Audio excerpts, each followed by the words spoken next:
Negaliu patikėti, kad aš tai vėl darau, kad aš vėl tai darau. Aš tai darau vėl. Vėl tai darau aš.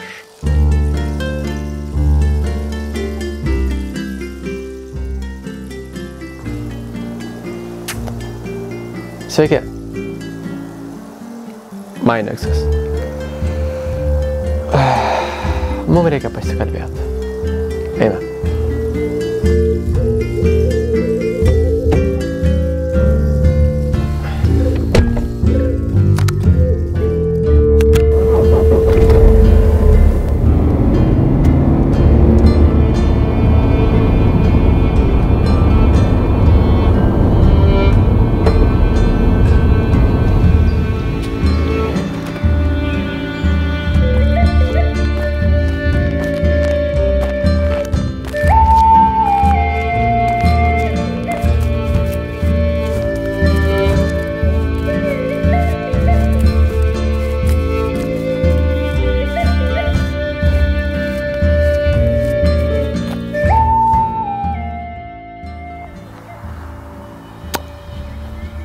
Sveiki, čia aš, Mainexas. Keista tai sakyti ir keista vėl stovėti priešais kamerą. Bet, sveiki, čia aš, Mainexas.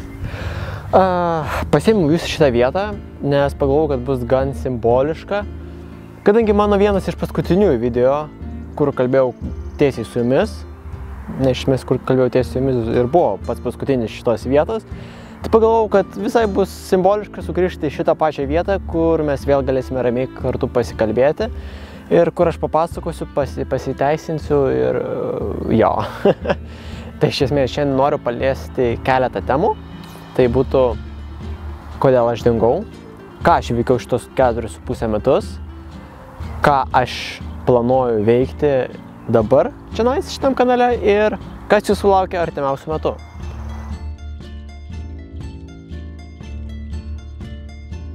Mano dingimas iš esmės susijęs su tom, kad aš perdegiau.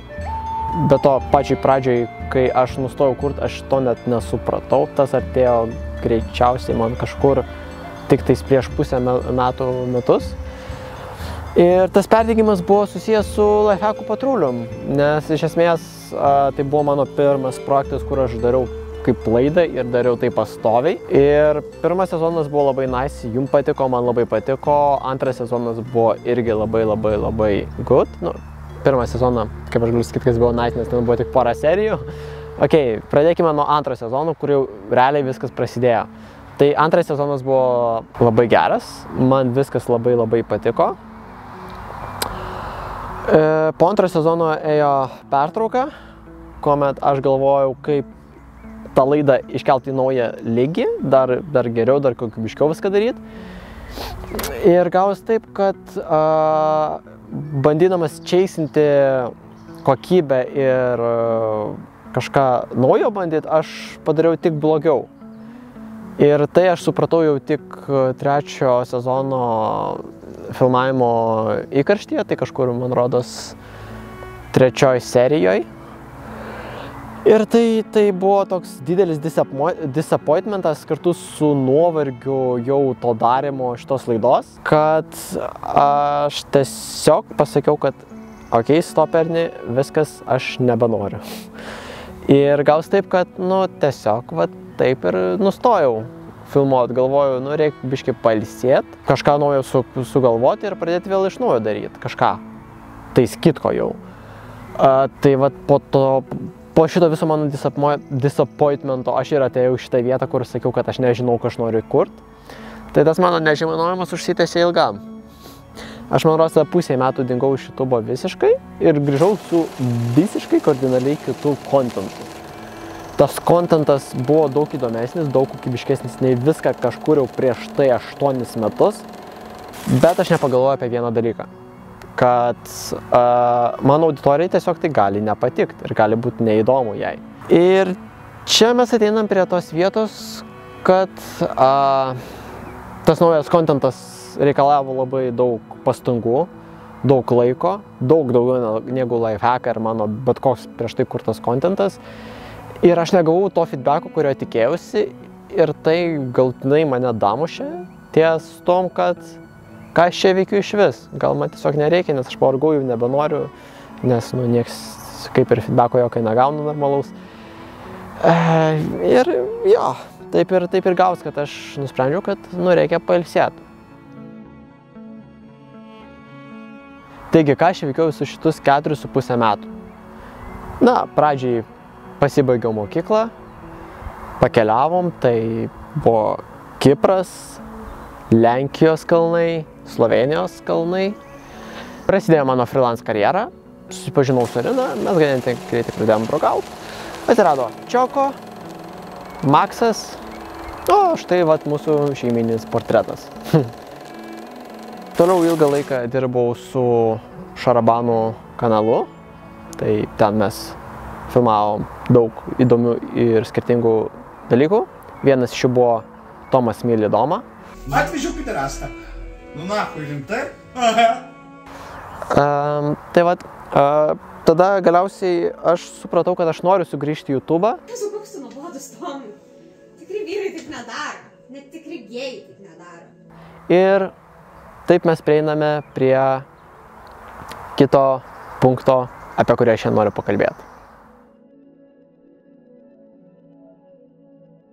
Taigi, naujo kanalo sukūrimas. Aš pagalvojau, kad aš noriu sugrįžti į YouTube, bet aš noriu sugrįžti į naują kanalą, nes kaip šitam kanale auditorija ne visai ta, plus aš daug laiko jau čia nieko nekūriau, galvoju, kanalas bus visiškai miręs ir dėl to, davai, kūrėm naują kanalą, kur viską iš naujo pradėsim.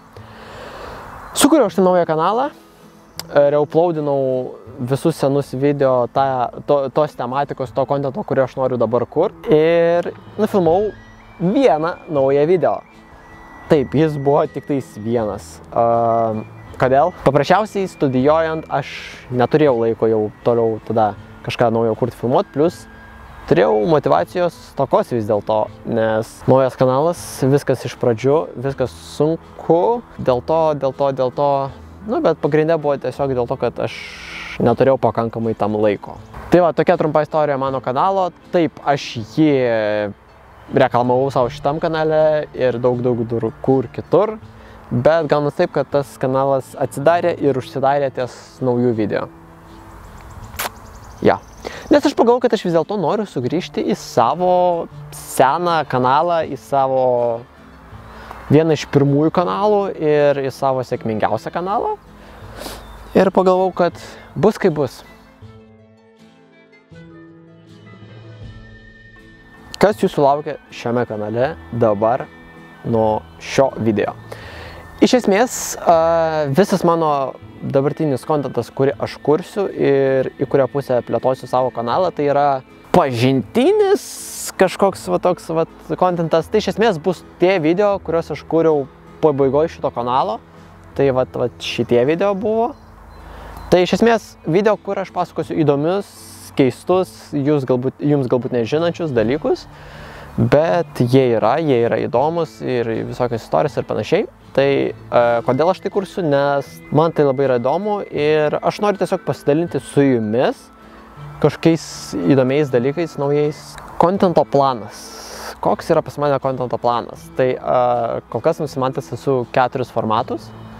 Nežinau, ar man pavyks visus plėtoti, bet laikas tik parodys, kaip mes spėsim, kaip mes pajėgsim ir panašiai. Pradėsiu nuo trumpiausių, lengviausių video. Tai bus 2 video per savaitę, tai yra YouTube Shortsai ir Instagramo Reelsai. Tai kas nefollowint mano Instagramo, pats laikas dabar jį pafollowint, arba tiesiog čia YouTube mano kanale žiūrėti tos Reelsus. Iš esmės, tai bus trumpi 60 sekundžių Shortsai, kuriuose bus keli įdomus faktai iš pasaulio. Ir kadangi tai yra ganėtinai lengvas ir greitas formatas, tai jie išeidinės 2 kartus per savaitę. Kol kas esu nusimatęs, kad vienas išeina pirmadienį, kitas išeina šeštadienį. Toliau žiūrėsim, kaip tenais bus grafikai. Antras formatas yra vidutinės trukmės formatas, tai yra video iki 10 minučių. Taip pat susijęs su įdomiais dalykais, įdomiom istorijom, pasakojimais.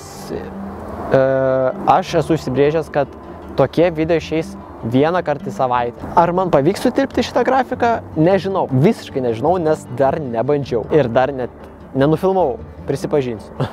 bet aš jau dirbu ties keliais naujais video, dirbu ties skriptų, ta prasme, tai kai parašysiu, kai pradėsiu filmuoti, viskas bus aiškiau ir pažiūrėsim, bet stengsiu tilpti į šitą grafiką vienas video per savaitę. Trečias formatas yra ilgi video iki 1 valandos, tai labai daug informacijos turintis vaizdo įrašai, kuriuos aš planuoju kelti vieną kartą į 1,5 ar į 2 mėnesius. Kodėl taip retai? Nes logiška, labai daug darbo ties informacijos paieškos, skriptų rašymų ir juolab filmavimų ir montavimų. Nes tiesiog tai labai didelis krūvis kaip vienam žmogui.